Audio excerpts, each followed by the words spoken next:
वक्रतुण्ड महाकाय सूर्यकोटि समप्रभ निर्विघ्नं कुरु मे देव सर्वकार्येषु। जय श्री कृष्ण। मैं ओम प्रकाश शर्मा ज्योतिष एकाग्र चैनल में, फेसबुक में और इंस्टाग्राम में ओम प्रकाश शर्मा आप सभी का हार्दिक स्वागत, हार्दिक अभिनंदन करता है।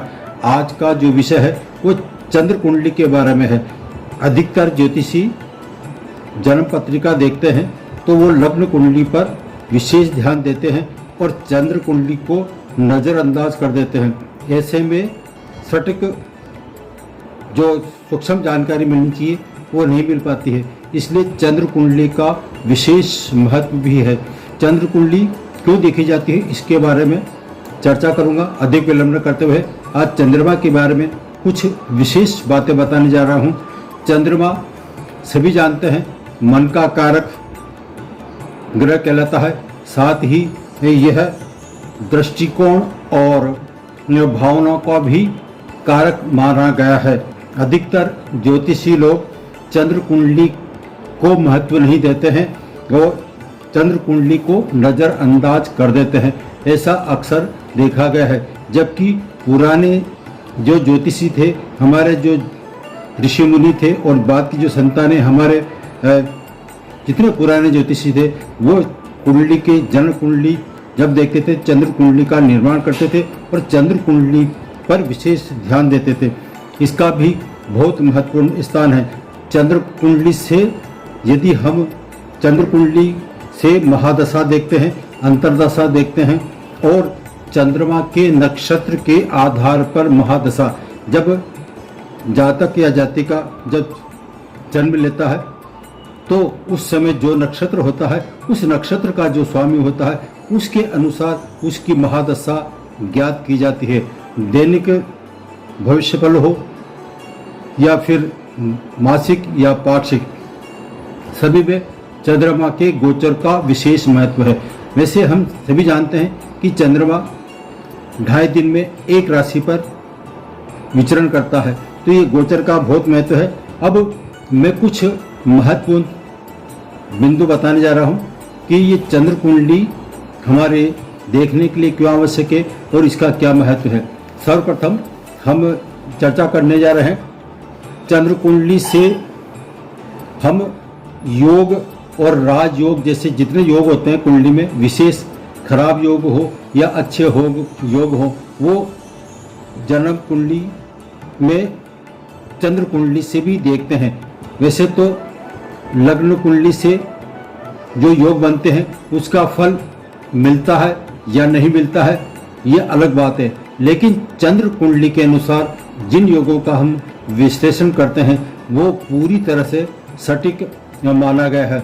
और वैसे चंद्रमा से जो योग बनते हैं वो 108 योगों से अधिक योग बनते हैं और इन योगों का हमारे जीवन पर बहुत प्रभाव पड़ता है। इन योग के कारण हमारा जीवन कैसा रहेगा, खराब रहेगा, अच्छा रहेगा, सारी बातें ये चंद्र कुंडली के आधार पर निश्चित की जाती है। दूसरा जो पॉइंट है, चंद्रमा से गोचर का अध्ययन, महादशा अंतरदशा का फल तो पूरा देता ही है। ये चंद्र कुंडली के आधार पर ही हम महादशा का और ज्ञात करते हैं।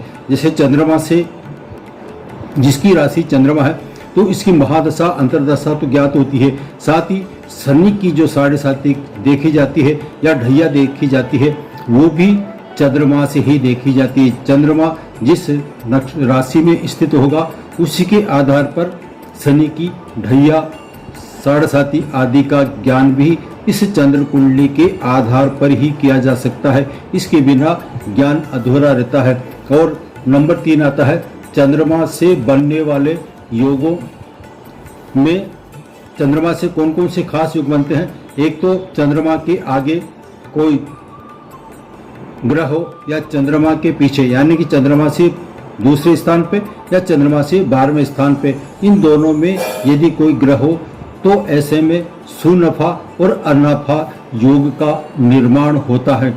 ये योग विशेष महत्व रखता है और चंद्रमा से सकट योग, केमिद्रुक योग आदि अनिष्टकारक जो योग है वो चंद्रमा से ही बनते देखे गए हैं। इसलिए चंद्र कुंडली का विशेष महत्व है।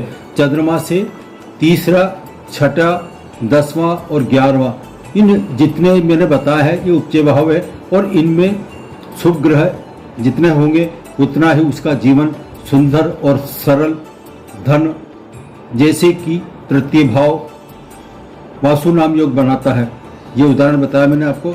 अब नंबर 5 जो आता है, चंद्रमा से बनने वाला एक महत्वपूर्ण योग भी बताता हूँ। यदि जन्म कुंडली में बुध के साथ गुरु स्थित हो और यह युति चंद्रमा से केंद्र में, जब मैं लग्न कुंडली की बात नहीं कर रहा हूँ, चंद्र कुंडली की बात कर रहा हूँ, यदि किसी की जन्म पत्रिका में बुध और गुरु का युति हो और चंद्रमा से यह या तो केंद्र में हो। अब चंद्रमा से केंद्र जो बनता है वो बनता है 1, 4, 7 या 10वें स्थान पर, इसको केंद्र स्थान बोलते हैं, जिसे मैं बता चुका हूँ। और यदि कुंडली का 5वां स्थान और 9वां स्थान यह त्रिकोण कहलाता है। तो ऐसे में चंद्रमा से या तो केंद्र में बुध और गुरु की युति हो या फिर त्रिकोण में बुध और गुरु की युति हो, तो जैसे कि इस युति से सरस्वती योग या यूँ कहें कि शारदा योग बनता है। शारदा भी सरस्वती का नाम है। ये सरस्वती योग नाम से ही ज्ञात है कि सरस्वती जिसके योग बनेगा तो स्वाभाविक है कि वो सरस्वती योग के कारण महान विद्वान हो सकता है। उसकी वाणी जो है वो बिल्कुल सरस्वती निवास करती है उस पर, तो यानी कि वो उच्च कोटि का बुद्धिमान होता है और विद्वान की श्रेणी में रखा जाता है। तो ये जो योग बना शारदा योग, ये चंद्र कुंडली से ही बनता है। ये सब चंद्रमा के बिना कभी संभव नहीं है। अब नेक्स्ट जो पॉइंट है वो है चंद्रमा माँ का कारक भी होता है, और माँ का स्वभाव और संबंध, जातक का माँ के साथ कैसे संबंध होगा, इसका भी जितना चंद्रमा से चौथे भाव में आ जाएगा। हम चंद्र कुंडली के आधार पर कह रहे हैं, तो चंद्र कुंडली के से गिरने पर चौथे स्थान पर माँ का संबंध देखा जाता है। चंद्रमा से चौथे भाव में जाने पर ज्ञात होता है कि चंद्रमा से माँ का नजरा देखते हैं। चंद्रमा से चौथा भाव हमारी प्राथमिक शिक्षा के बारे में भी बताता है। चंद्रमा माँ का ही नहीं बल्कि हमारी जो प्राथमिक शिक्षा है वो भी चंद्र कुंडली के आधार पर चौथे स्थान का बहुत ही महत्व है। अब चौथा भाव माँ का और प्राथमिक शिक्षा का तो बताता ही। इसके अलावा जो नेक्स्ट पैरा है वो चंद्रमा से कितने ही योग बनते हैं, ये जानकारी आज मैंने दी।